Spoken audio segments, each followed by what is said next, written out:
The media have been camping out there for at least a week now, dozens and dozens of media, mostly Australian media, but also Indonesian media.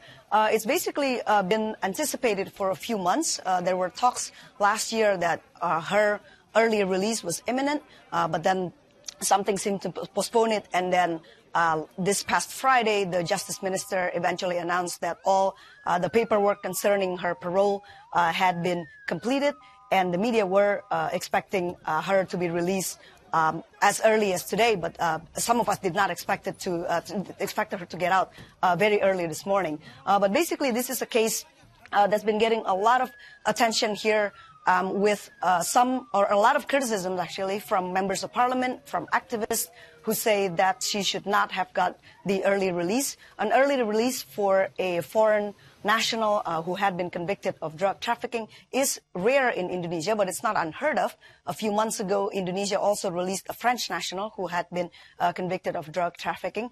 But the government and the head of the prison today, after her release, spoke to the media and kept emphasizing and repeating that she was not getting a special case. She had simply served more than 2/3 of her sentence. She was, of course, sentenced to 20 years, and then she got a 5-year reduction of her sentence in 2012. She had served 2/3 of that, and coupled with her good behavior in prison, and so she simply has the right to file for a parole, and that right was granted. She will serve the rest of her sentence in Indonesia. She will have to serve in Indonesia. And she has a sister who is married to an Indonesian national who lives in Bali. And so she will have to live with her sister.